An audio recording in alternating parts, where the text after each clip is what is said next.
I have seen a sign, and I'm sorry to tell you, it wasn't a good one. Now don't worry, it wasn't that kind of sign. It was an actual physical sign, the type you put on your front lawn. And in 6 simple words, it symbolizes everything that is wrong with our society and the root cause of so many problems in our world today. Yet, it's a sign that you will see in neighborhoods across the country. And I apologize in advance if it's a sign that you have yourself put up. I am sure that the people who purchased these signs had the best of intentions. Drive like your kids live here. What could be wrong with a sign that encourages safer use of the roads? But listen to the words. Drive like your kids live here. This sign imagines that I will only drive slowly or with due care and attention because of the potential for risk to my children. And in this assessment, the sign epitomizes all that is wrong in our society today. We drive one way if our kids live here, but we drive a different way if your kids live here. And the problem is much bigger than the way we drive. According to the leaders of UC Berkeley's Hask Institute for a Fair and Inclusive Society, the problem of the 21st century is the problem of othering. In a world beset by seemingly intractable and overwhelming challenges, virtually every global, national and regional conflict is wrapped within or organized around one or more dimensions of group-based difference. Othering undergirds territorial disputes, sectarian violence, military conflict, the spread of disease, hunger and food insecurity, and even climate change. We live in a world and society where we emphasize the differences between us, ignoring what unites or binds us. As our world and society has become more global, we have conversely sought to become more tribal, increasingly limiting the scope of the people we feel a connection to, building walls and fences to keep everyone else out. In his farewell letter, Senator John McCain offered this caution. We weaken our greatness when we confuse our patriotism with tribal rivalries that have sown resentment and hatred and violence in all corners of the globe. We weaken it when we hide behind walls rather than tear them down. When viewed through the lens of difference and contrast, we can ignore and reject anyone who isn't us. This perspective underlines so many of the issues in our world today. It is played out around refugees and policies on immigration, the situation in Puerto Rico, debates about what lives matter, and even questions of health care. And we see it in the very art of politics itself. We disconnect from the people with whom we disagree, ignoring them and only listening to views aligned with our own. Because in today's discourse, it's not sufficient to disagree with someone. You have to tear those people down, demonizing them in ways that question their loyalty, their sanity, and ultimately even their humanity. We Jews have seen the dangers of what happens when people are dehumanized, and it is a slippery slope we are sliding down together. But there is another way. Things could be different. We could live in a society where we drive carefully simply because there are children here and we feel care and concern for them, even though they are not our own. We could focus on and recognize our universal connections rather than always emphasizing differences. We could live in a world where empathy is the driving force for how we behave and relate to one another.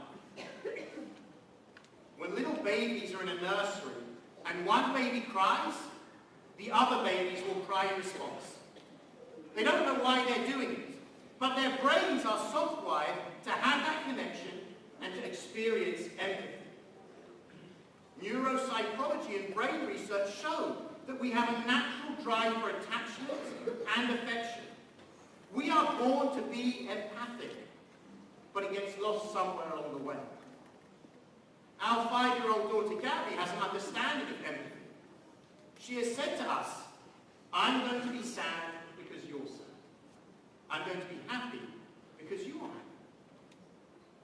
At its core, empathy is the feeling that you understand and share another person's experiences and emotions. It allows for a symbiotic connection. My experiences help me to feel an emotional connection with what you are going through. It's not just sympathy. When I have met with people who are in mourning, they often will say that they do not want sympathy. They do not want people feeling sorry for them. Rather, they want a person who will simply sit with them silently in the sadness, holding them.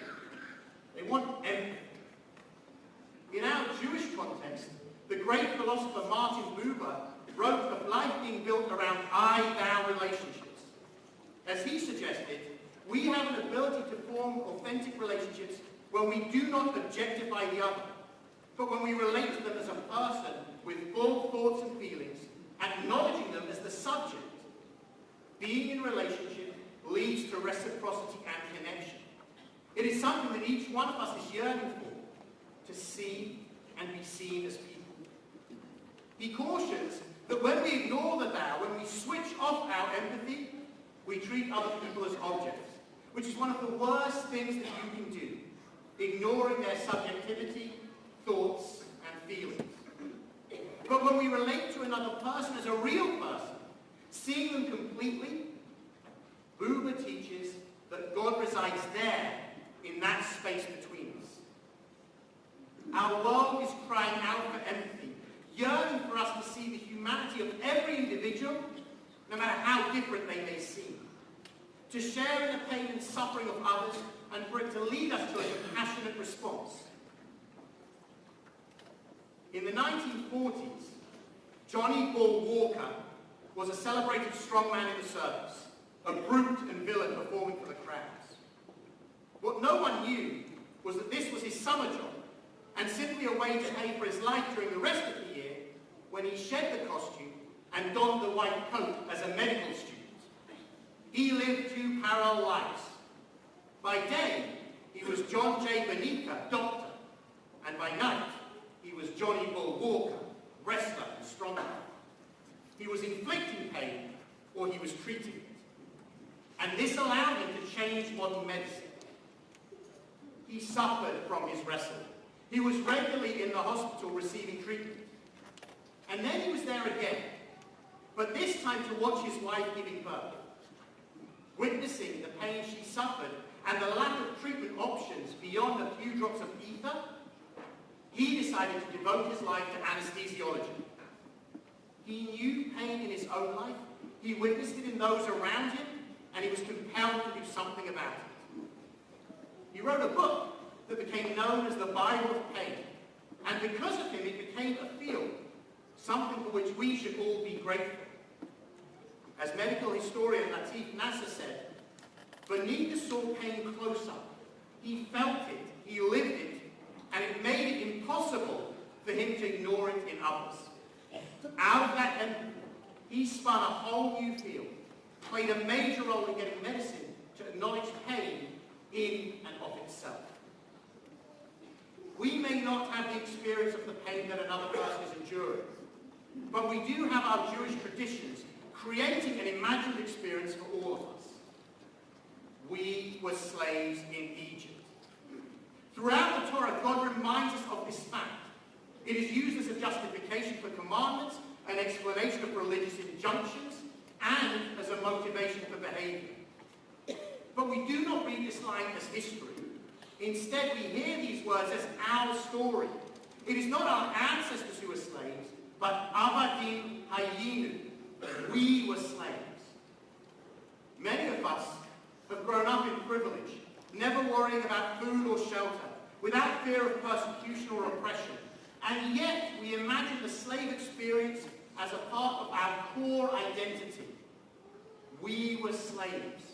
We repeat this idea over and over again so that we will view the world with the eyes of slaves, so that we will live our lives with empathy for the suffering that we witness around us.